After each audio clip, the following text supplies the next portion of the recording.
দুপৰীয়া ভাত সাজ খাবলৈ লৈছোঁ। আজি ইয়াক দেখিছেনে, কচুৰ পাত আৰু দাইল মই টিফিনত ভাতৰ লগত একেলগে বইল কৰি লৈছোঁ। লগতে কেঁচা নিমখ, এয়া আছিলে কণী ভাজি, এগ ভুজিয়া বনাইছোঁ, অকণমান তিয়ঁহ চালাড, কেঁচা পিঁয়াজ আৰু লগতে নেমু। এইপিনে আছে মচুৰ দাইল।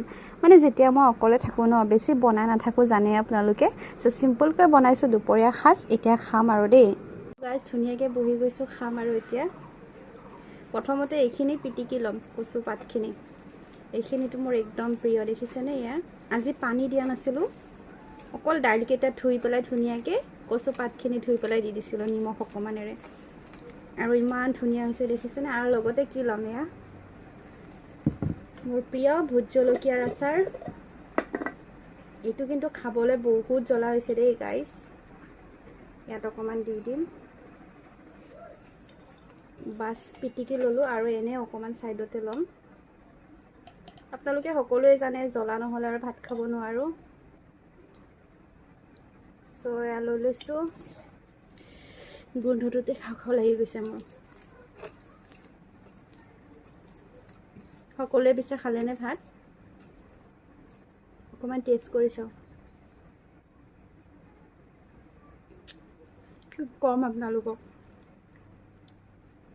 এইখিনিৰে মই খাব পাৰিম। আৰু এনেও কচুৰ পাত বুলি ক'লে আৰু মোৰ বহুত প্ৰিয়। চ' খাই দিছোঁ দেই। আৰু ইমান মজা হৈছে।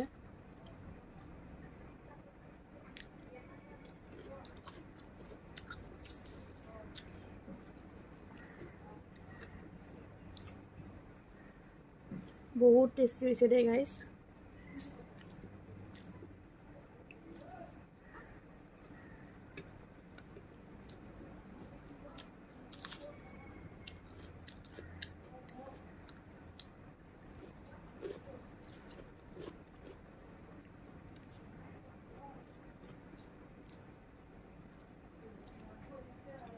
দাইলখিনি যে খাবই মন যোৱা নাই, কিন্তু উপায় নাই, বনাইছোঁ ন।